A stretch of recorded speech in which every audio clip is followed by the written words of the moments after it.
This show is sponsored by BetterHelp. Whether you're dealing with decisions around career, relationships, or anything else, therapy helps you stay connected to what you really want while you navigate life. Let therapy be your map with BetterHelp. Visit betterhelp.com/cult today to get 10% off your first month. That's BetterHelp, HELP.com/cult. Thank you to our sponsor, Dipsea. For listeners of the show, Dipsea is offering an extended 30-day free trial when you go to dipseastories.com/cult. That's 30 days of full access for free when you go to dipseastories.com/cult. dipseastories.com/cult. Thank you to our sponsor, Stitch Fix. Get the star treatment with your own personal stylist. Try Stitch Fix today at stitchfix.com/cult, and you'll get 25% off when you keep everything in your fix. That's stitchfix.com/cult for 25% off today. stitchfix.com/cult. Right now, Kosas is offering our listeners 15% off your first purchase of $50 or more when you go to kosas.com/cult. Go to KOSAS.com/cult for 15% off your first purchase of $50 or more, plus free shipping. That's kosas.com/cult. The views expressed on this episode, as with all episodes of Sounds Like a Cult, are solely host opinions and quoted allegations. The content here should not be taken as indisputable facts. This podcast is for entertainment purposes only. Hello, my name is Hunter, and I'm calling from Kansas City. I think the cultiest thing about the Peace Corps is that it was initially created to combat communism at a grassroots level, and now it's just another way that Americans play pretend savior in countries that would be better off without U.S. intervention. Hi, I'm Rebecca. I'm in the Peace Corps in South America, and the reason why Peace Corps is so culty is because your leadership as a volunteer is made out of other previous volunteers who recruited when they were young, and so whenever you need to call them for help, they're just like, well, when I was in the Peace Corps, I was even more isolated in a small village. We didn't even have cell phones to call for medical help or have access to clean water. So that's why you should be fine with your fucked up situation, even though they were both terrible and should not have happened.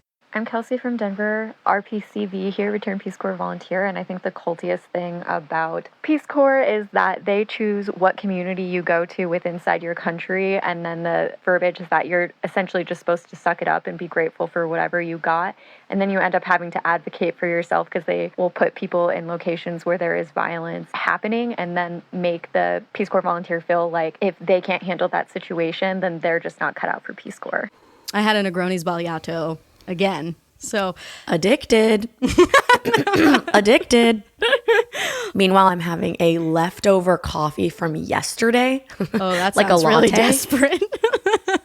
Because lattes are actually $100 right now in this economy. And if I don't finish a latte because it's like a little drink, I'm not just going to throw it away. I'm like, I will have it the next day. You're an economic girly. You're just trying to live. Yeah, exactly. And you know who is also an economic girly and boily and theyly? Boily. Peace Corps people. Ew, don't say boily. Actually, they deserve boily. It. They deserve yeah, it. they're boiling at the seams with disgusting existence. But you know, people in the Peace Corps make like almost no money.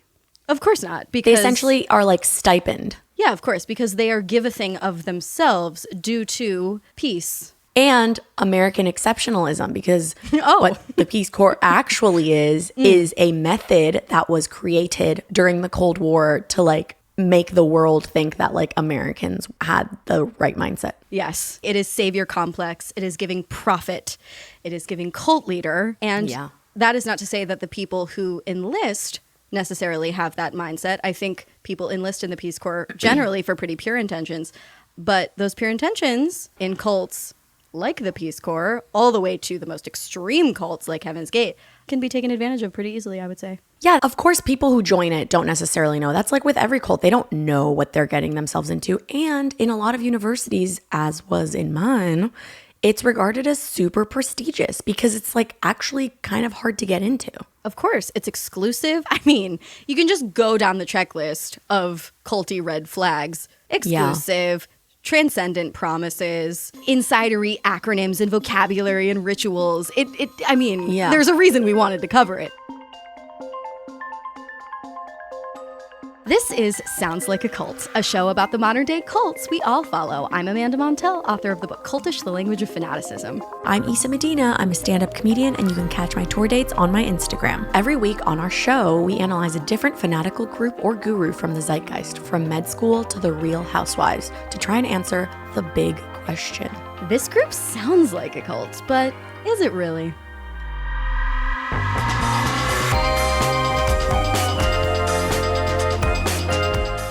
And if so, which cult category does it fall into? Live your life, watch your back, or get the fuck out? For our new listeners, a live your life level cult is like a baby cult. Definitely fanatical, but mostly harmless. A watch your back level cult is borderline dangerous, checks off some of the culty boxes, but isn't totally destructive. And then we have a get the fuck out level cult, which is like QAnon level Manson vibes, aka run for your life. After all, what classifies a cult is up to interpretation. Amanda, I actually wanted to ask you, I know a lot of people who wanted to join the Peace Corps and did join the Peace Corps. Do you know anyone who joined the Peace Corps? My cousin who also was in the cult of med school did the Peace Corps, and I feel like there's got to be a Venn diagram in there. Kamala Harris, we love a Venn diagram. We love, we stand, we can't get enough. I love Venn diagrams. I just do. Whenever you're dealing with conflict, pull out a Venn diagram, right? But yeah, I think I have certainly been connected to several people over the years who want to make the world a better place. That is one of the things that can make you vulnerable to cult membership. And so my cousin, who is now a pediatric cardiologist, he did the Peace Corps in Madagascar, but there was a coup. Oh, there was a coup. A little coup. Say. A coup. Just a little one. Un petit coup. Before we had our January 6th situation, everyone would always talk about coups like they were impossible in America. No, it's like un petit coup can happen anywhere in the world. Ah, mais oui, bien sûr.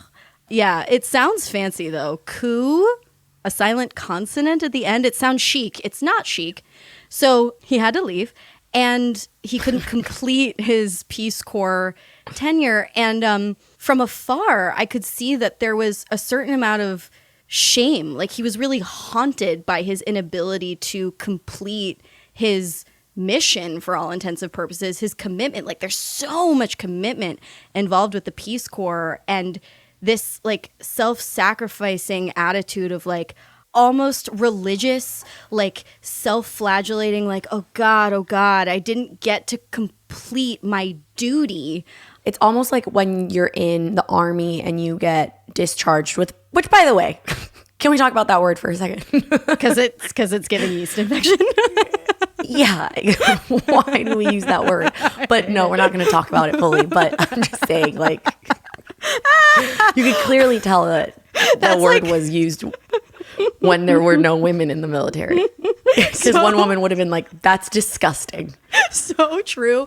And that also reminds me, and I don't know if this is just me, but when someone is talking about exiting a parking space and they say, I'm going to pull out, I'm like, oh, prevent that pregnancy. I've never thought about it that way. Yeah, I'm just like, I can't. I'm maybe a dirty little mind, but I'm just like, it's the pull-out method. Just back up. Yeah, it's the pull-out method. It's discharging. It's disgusting. Ew. Everyone has a sexual mind. But I feel like that is what the vibe is of like when someone leaves the Peace Corps early or they leave the military early. It's like you only do it for like super serious reasons, and it's like a coup or because your leg got shot off or something. Yeah. It's like you can't just leave. It was honorable discharge. It's like the liquid comes out of your vagina and it is purple, it's purple gold. Heart. Yeah, it's gold. Yeah. Ew. Yeah. I mean, tell me about your friends who were in the Peace Corps, Issa. A lot of my friends who joined the Peace Corps did it because it's a very clear trajectory to try and get into the State Department, which is another actually fucking cult. Like, don't come for me, government. But the State Department, you have to get like a clearance to work at. And so you do have to like work for years, either for like a government official or a shortcut, which isn't very short because you go for like 2 years abroad, is the Peace Corps. But everyone goes in with this idea that like they're there to help the world and they're there for human rights and access to water and access to like helping these small communities, when in reality, you are ultimately working for the US government and perpetuating American idealism and our ideals abroad. Like it is an extension of the Cold War, and it's mind-boggling once you get into it, like how fucking, not industrial revolution, but like it's giving colonialism. No, absolutely. I mean, it reminds me very much of the sort of secular, mainstream, not only accepted, but celebrated version of a Mormon mission. You know, Mormon missionaries go to countries where mostly people of color live to spread quote unquote traditional American values. And this is a sort of performatively progressive version of that again, so many people I love and respect have done. My best friend from college did AmeriCorps, which is the domestic version. So you are imbued from the very beginning with this sense of a higher purpose, a higher meaning for your life, which is, again, something that people join cults in pursuit of.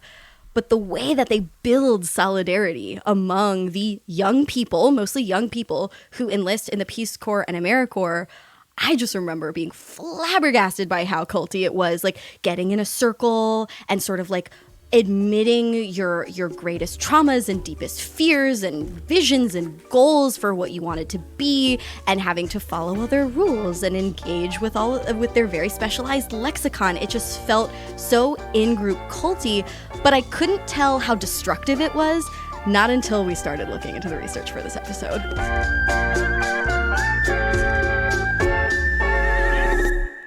I'm a current volunteer, and the cultiest thing is how they indoctrinate us to believe that we are serving 24/7.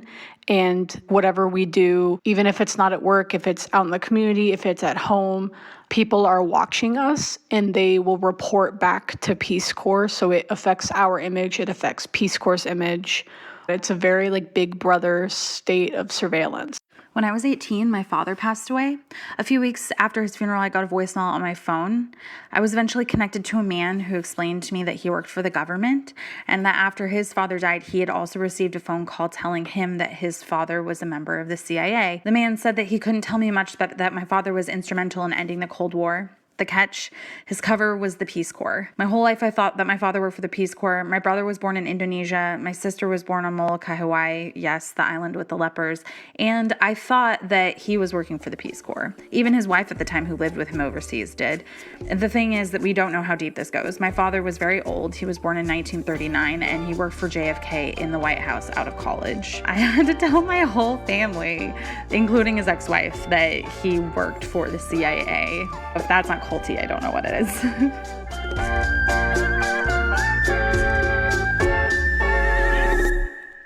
That prestige that they build, like no offense to anyone who did the program, but I always thought it was like hard to get into because of grades and accolades. But like the reality is, once I saw the people who were getting into the program, it's like it was kind of a lot of like people who just didn't know what they wanted to do, and then they turned to this answer. And that also speaks to a vulnerability that cults often prey on, is a sense of disorientation.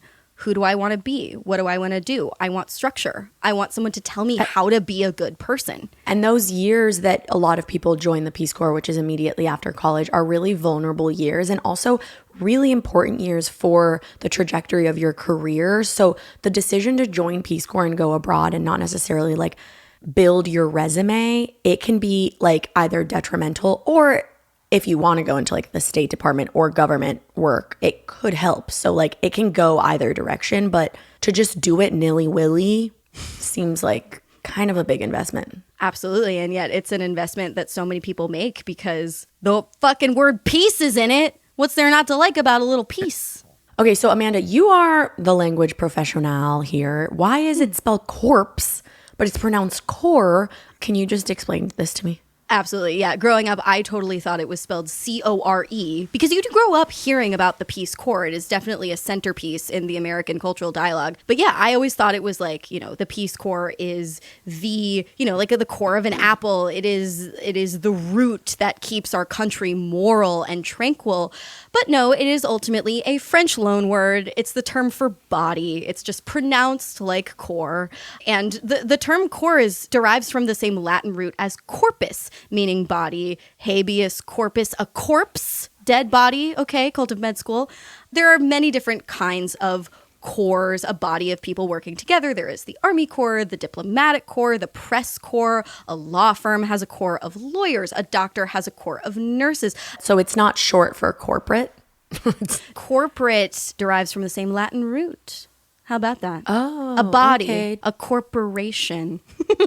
Okay, so now that we know the history of the linguistics of the Peace Corps, let's get into when the Peace Corps was established, because we trickled in a little bit just now. Why was it established? In a time period of international chaos. Some might say it was a chaotic era. The Peace Corps was established in 1961 as an independent agency and program of the U.S. government. That was the executive order of who? None other than John F. Kennedy, the president, former president. Who JFK, died. Hottie, R.I.P. King. And the goal, I mean, you spoke a little bit about this earlier, Issa, but the goal from the beginning of the Peace Corps was to assist developing countries by providing skilled workers in fields like education, healthcare, women's empowerment, community development. There is obviously something to be said for wealthier nations providing assistance to nations in need of support. But there is, again, something very Mormon mission colonialist about it that we do not stand. It's just so like up your own ass to like go and help with women's empowerment in another country in 1961 when I've mentioned this on the podcast before, but women weren't even allowed to go to the University of Virginia until 1970. So it's like, maybe work in your own backyard before you start tearing trees down in other people's backyards. So in its inaugural year, the Peace Corps had only 900 volunteers, but they were serving already in 16 countries. The numbers peaked like at their highest in 1966 when they had 15,556 volunteers in 52 countries. That's a lot of countries. Like, I don't necessarily know how many countries there are in the world, but I feel like that's at least half of them, almost. No, it's a significant portion. I mean, there are 195. Oh. But it is interesting that the Peace Corps had this peak in the 60s because that's the classic cult era. This was like right before the Manson family murders. This was like when Scientology was being founded. Was that also during the Vietnam War? Yes, ma'am. I feel like it was an alternative to going to war too, right? Absolutely. So we were in this cultural period, not unlike now, when there was just incredible socio-political unrest, Vietnam War, civil rights movement, Kennedy assassinations. People were really mistrusting these mainstream institutions, and they were looking for alternatives like the Peace Corps, which, as it turns out, is not really an alternative at all because it was this government-founded thing. But then, you know, by the 50th anniversary of the Peace Corps in 2011, there were over 8,500 volunteers serving in 77 countries. And since its inception, more than 240,000 Americans have joined the Peace Corps and served in 142 countries. And the Peace Corps volunteers are assigned to specific projects in certain countries based on their qualifications. So like my cousin was interested in medicine, so he was sent somewhere where he would be able to put those skills to use. He spoke French. He was sent to Madagascar. Colonialism. So we did mention already that it was created by Kennedy, and then it was happening during a time period of political unrest and a lot of like war and people getting drafted. And maybe it was the purpose that was why it was created by Kennedy, but Nixon actually alleged like the complete opposite. And that's when it kind of started to bring the whole system down as a little bit like less prestigious. The Peace Corps automatically became like a subject of political polarization because Nixon was like, oh, the Peace Corps is just a way for people to get out of the army. Yeah, and then after Nixon said that, it kind of created this great resentment for some people who joined the Peace Corps because Nixon went on to say that the Peace Corps was destined to become a cult of escapism of sorts. And so I do feel like maybe, and this is just my theory, but I think that's when it kind of became split by something that Democrats do versus Republicans. So it's like a lot of Democrats join the Peace Corps and then they ultimately want to join the State Department because it's seen as good. And Republicans are very nationalistic and they want to stay at home and make America better, like make America great. That's kind of when the distinction happened. Yeah, that whole origin story is fascinating, and it's something that I didn't know. I kind of thought like everybody's on board with the Peace Corps, but it was birthed by this conflict between JFK and Nixon. Interesting. And confusing too, because the Peace Corps was obviously invented to be this positive, peaceful thing, but Republicans initially disliked it for nationalist reasons. Now leftists are critiquing it for decolonization reasons. But basically there are people all across the political spectrum who think it's culty for one reason or another. And I imagine that outside criticism has only made the organization double down on its ideologies to sort of prove itself. So it also is worth noting, speaking to the dichotomy between joining the Army versus going to college and pursuing a more progressive route, there are 147 partner universities nationwide who provide certificate programs for undergraduates that want to enter the Peace Corps. And some of those partner schools include Brigham Young. Again, the Mormon mission energy really tracks with this. Purdue, Tulane, Virginia Tech, University of Oregon, University of Florida. And the people who join these undergraduate certificate programs are said that they're in the Peace Corps Prep, which of course they shorten with the acronym, unfortunate acronym, PCP, like the drug. Yeah. And that is, I feel like a very culty tactic that we've seen before, like with med school or something like that, where like they get you even younger. They get you at 18. And so it's like the military, you make that decision. And even if you do decide to change your mind at the end of your college years, you just invested 4 years into like education that was geared towards a very specific niche program. And so it's going to be very hard for you to like leave or feel like it was like there was a sunk cost there. Absolutely, especially considering that the culture of the Peace Corps is so robust.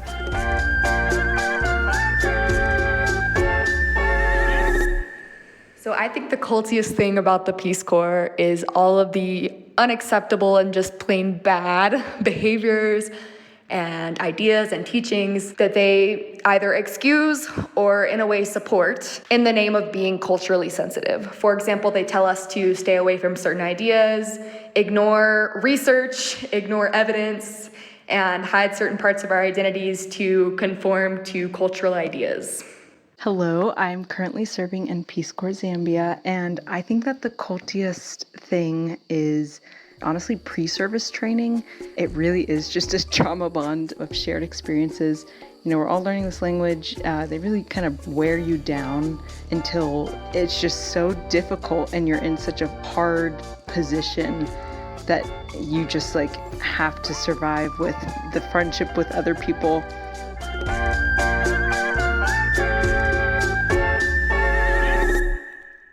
This show is sponsored by BetterHelp.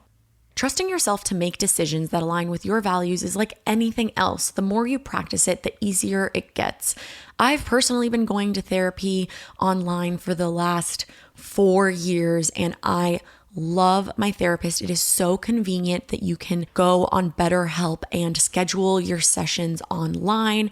I find it really beneficial because it doesn't stress me out to have to like sit in traffic, go to a session and come back.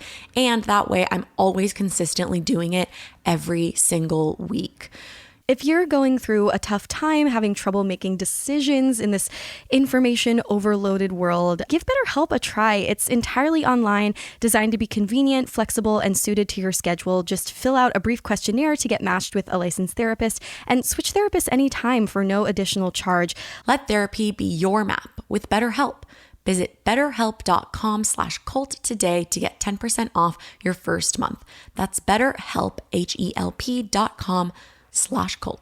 Whether you're lounging by the pool or soaking up the sun in your own backyard or stuck in a long commute, Dipsea Stories is your passport to a world of sun-kissed adventures and unforgettable encounters this summer. They bring scenarios to life with immersive soundscapes and realistic characters, and you can discover stories about second chance romances, adventurous vacation flings, hot and heavy hookups, which we love. It is radically inclusive. Dipsea has stories for straight and queer listeners, and 56% of stories are voice acted by people of color. Let Dipsea be your go-to place to spice up your me time, explore your fantasies, relax and unwind, or heat things up with a partner. I get into a good mood the second I open the Dipsea app. It is so beautiful. I recommend it to all of my friends, and I especially love the wellness sessions and the sleep sessions because they're so relaxing. For listeners of the show, Dipsea is offering an extended 30-day free trial when you go to dipseastories.com/cult. That's 30 days of full access for free when you go to DIPSEA stories.com/cult. dipseastories.com/cult. Thank you so much to Stitch Fix for sponsoring this episode of Sounds Like a Cult. Stitch Fix has a range of wear now styles in season-ready colors, trends, and patterns to help you refresh your wardrobe without having to think too hard about it. With Stitch Fix, you get a personal stylist who will curate the perfect pieces for your unique style and fit. Get started now and bring some new life to your wardrobe this season. Think of Stitch Fix as your style partner. Your stylist will learn about your taste and collaborate with you on looks that you love. All you have to do is answer a few questions about where you typically like to shop, what you like to wear, and your price range. With your choices in mind and a wide range of sizes available, they'll find the perfect fit for you. They have got you covered with over 1,000 brands and styles. I don't have the time to go online and see what's cool. I can literally just go on Stitch Fix and have them help me with that. I love that in the summer they're picking out these really cute skirts that I can wear and feel cool without having to do the research myself. Try Stitch Fix today at stitchfix.com/cult and you'll get 25% off when you keep everything in your fix. That's stitchfix.com/cult for 25% off today. stitchfix.com/cult. Are you sick of choosing between taking care of your skin and wearing makeup? If you find most cosmetics have ingredients that make your skin worse or that most clean makeup doesn't perform, you have to try Kosas. Let me tell you about Kosas. They make clean makeup for skincare freaks.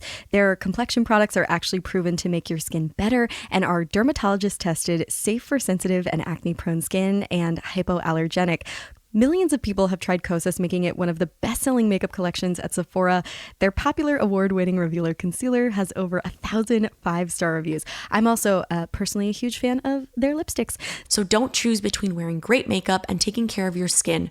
Right now, Kosas is offering our listeners 15% off your first purchase of $50 or more when you go to kosas.com/cult. Go to KOSAS.com/cult for 15% off your first purchase of $50 or more, plus free shipping. That's kosas.com/cult. So as we have been mentioning, the Peace Corps does regard itself as having this higher wisdom for how to make the world a better place. And they have so many rules, rituals, and acronyms that are aimed at drilling that ideology into members' brains. So there is this phrase that is repeated ad nauseum: culture matters. And it's supposed to be this sort of diversity, equity, inclusion, and accessibility training mantra. Which, by the way, is ICDEA. Yes. What kind of acronym is that? Intercultural competence, diversity, equity, inclusion, and accessibility. They were like, let's shorten that up. ICDEA. ICDEA. Yeah, no, someone needs to bring a brand consultant into the mix to be like, let's make it a little catchier, a little cuter. ICDEA. Not sure about that one.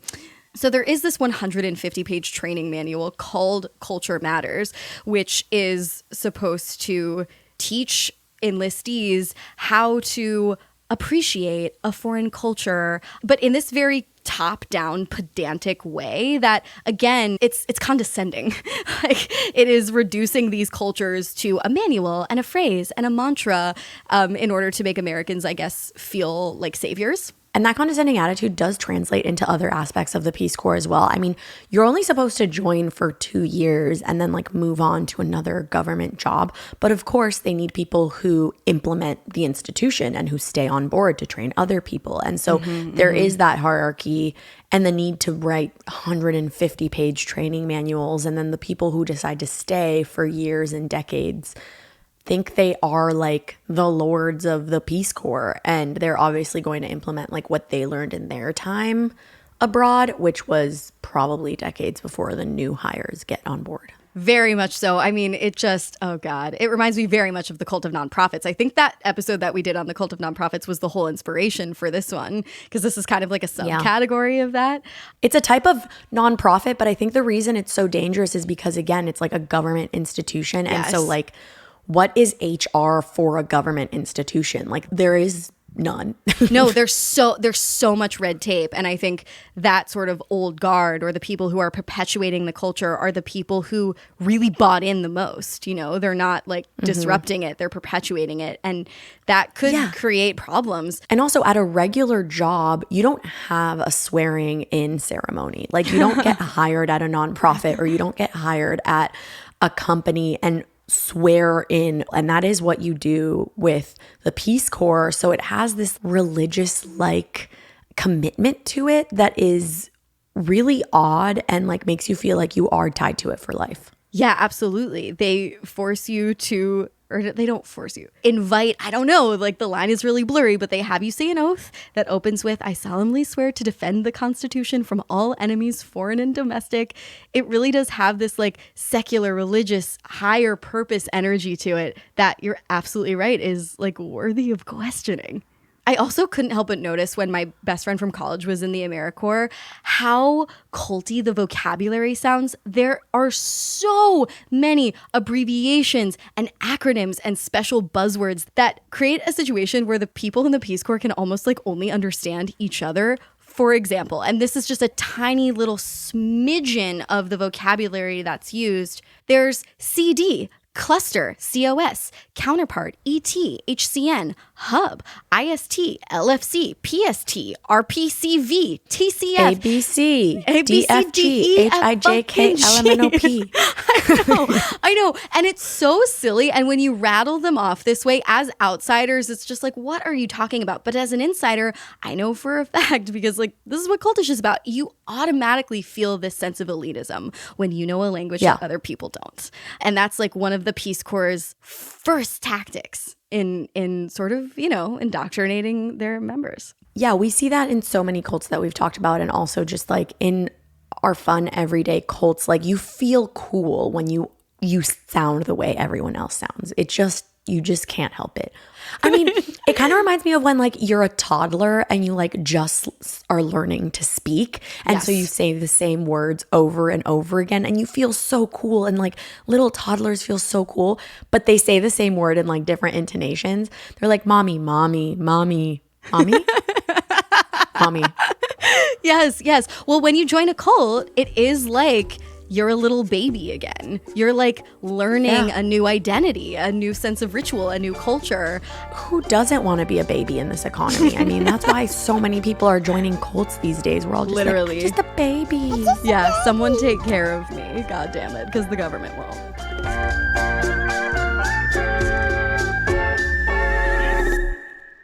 Hi, I'm Beth. I'm calling from Maryland, and I think the cultiest thing about Peace Corps is their lack of consideration for preferences when it comes to placement. I applied as a Spanish speaker with a very strong preference for a Spanish-speaking country, and as a queer tattooed person, I also needed to be placed somewhere that was safe for me, but instead I was placed in a French-speaking, highly traditional Muslim community that would have required me to learn a new language and keep my physical appearance and sexuality very secret, so I unfortunately had to turn it down. Hi. The most culty thing about Peace Corps is they actively discouraged us from reporting sexual abuses of children by certain people. So if it was like an expat or another volunteer or a certain community member, then like we would report it if there was like a child being abused. But if it was someone important who we worked closely with, then Peace Corps told us we shouldn't. And part of that was because the infrastructure really didn't support victims. There wasn't really a great process in place. And they told us it was dangerous to report, but they also were like, Peace Corps won't be invited back if you report. So most of us were education volunteers, like in really rural communities. Like poverty does not really promote an environment for consent. So I would say like 70 to 90% of us were like working every day with geography teachers who we knew were like actively raping students. And we could know who the teacher was and we could know who the students were. And Peace Corps was like, do not do this. It will ruin our reputation.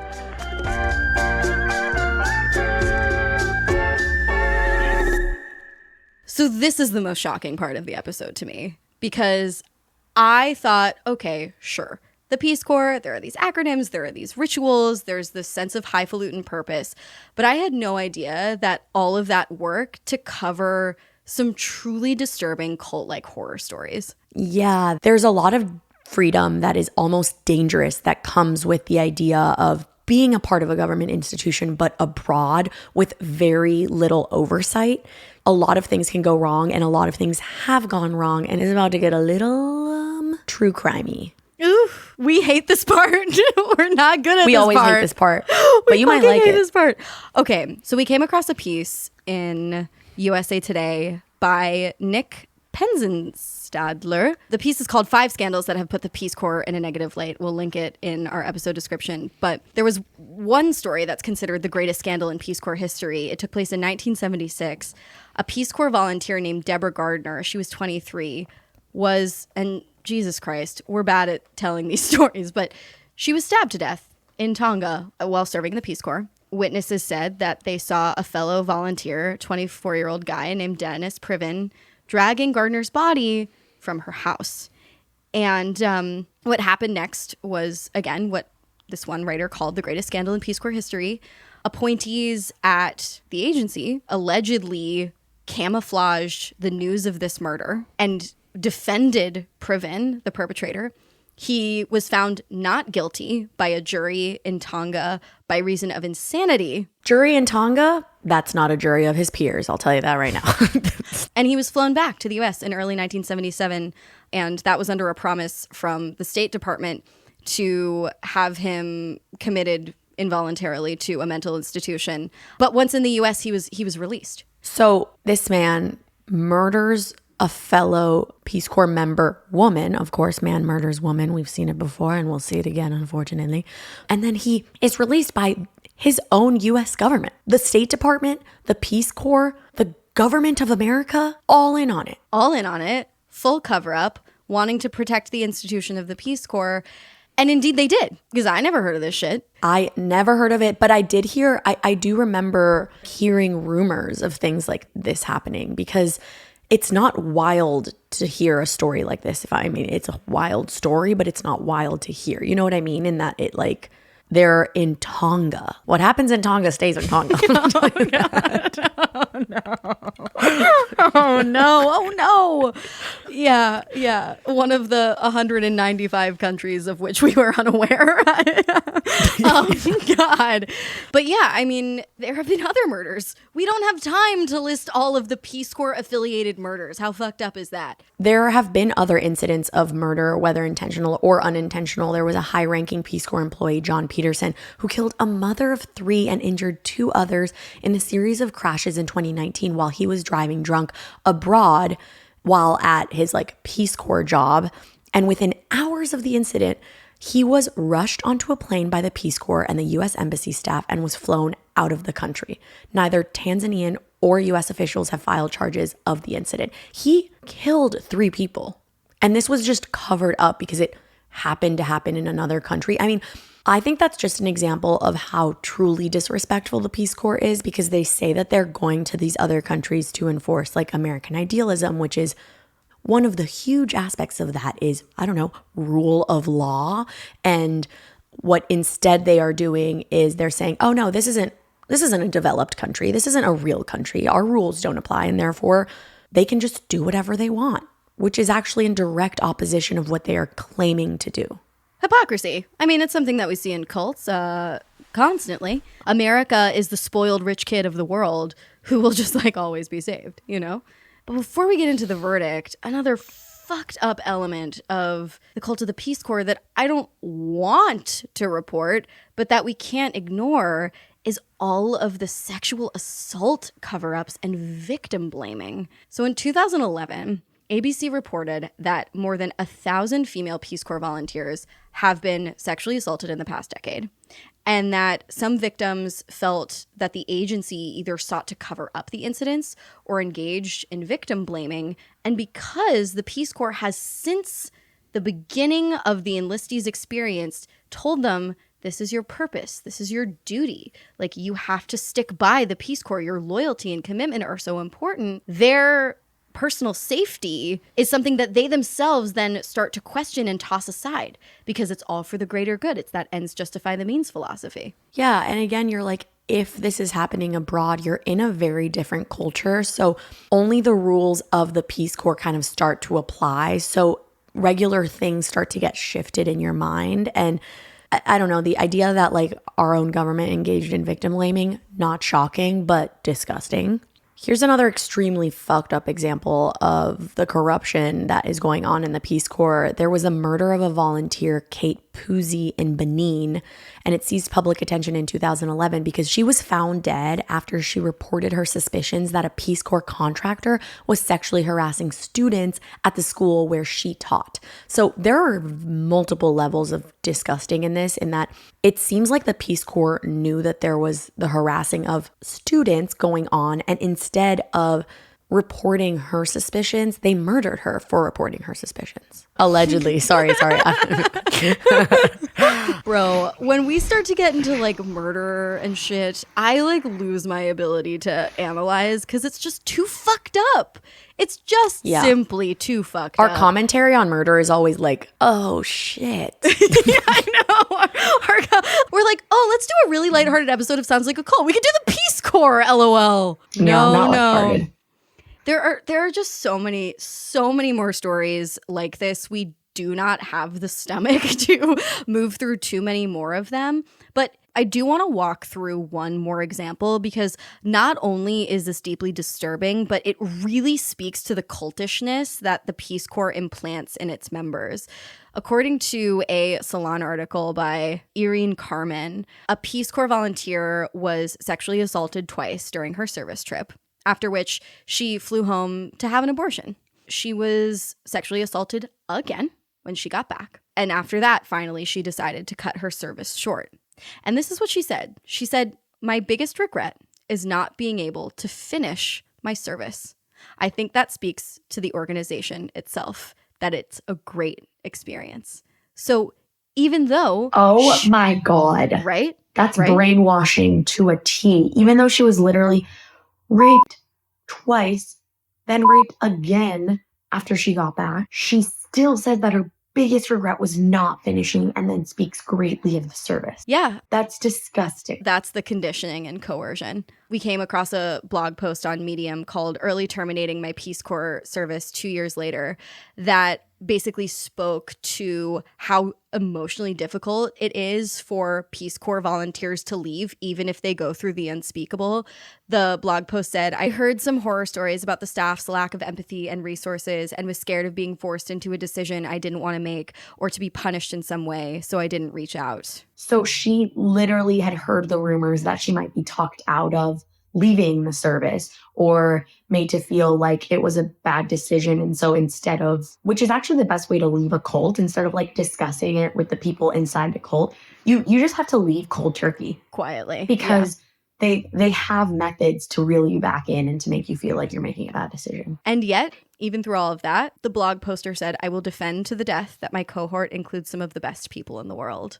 So that reminds me so much of some of the testimonies that I would hear from sources who survived Heaven's Gate or Jonestown, some Scientology even. Or former fraternity members that like had alleged like rape allegations with their frat bros. And they're still like, those are some of the best guys that I know. Exactly. Across the wide cultish spectrum, people are confused about how to process their culty experience because they were like, yeah, this tragic, fucked up thing happened to me. And yet so much positive came out of it. So you don't, it's like, it's hard to know what to do with that like double-sided experience.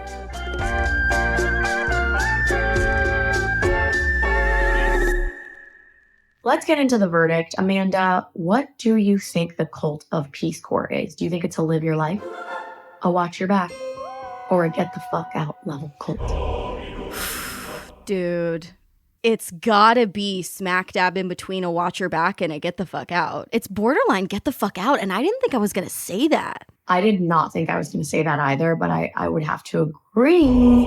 I mean, people have literally gotten away with murder. I kind of think it has to be a get the fuck out. Like, yeah. Imagine like going into the Peace Corps and like making a mistake and then like kind of like low key getting murdered and then really the person low-key. getting away with it. I've never known lower key murders than the Peace Corps murders. Yikes.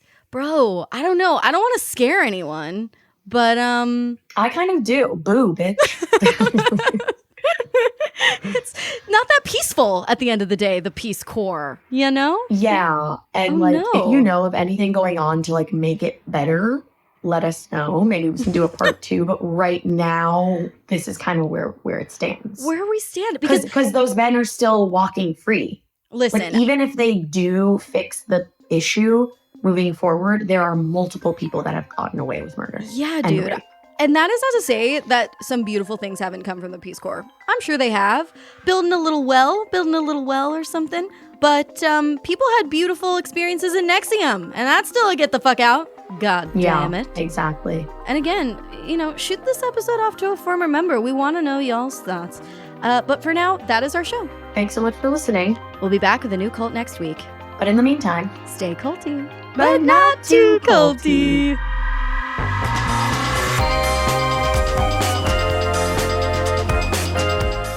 Sounds Like a Cult was created, hosted, and produced by Issa Medina and Amanda Montel. Our theme music is by Casey Cole. This episode was edited and mixed by Jordan Moore of The Pod Cabin. To join our cult, follow us on Instagram at Sounds Like a Cult Pod. I'm on Instagram at Amanda_Montel, and feel free to check out my books, Cultish, The Language of Fanaticism, and Word Slut, A Feminist Guide to Taking Back the English Language. And I'm on Instagram at Issa Medina, ISAAMEDINAA, where you can find tickets to my live stand-up comedy shows or tell me where to perform. We also have a Patreon, and we would appreciate your support there at patreon.com/soundslikeacult. And if you like our show, feel free to give us a rating on Spotify or Apple Podcasts. And if you don't like our show, rate other podcasts the way you'd rate us. Oh my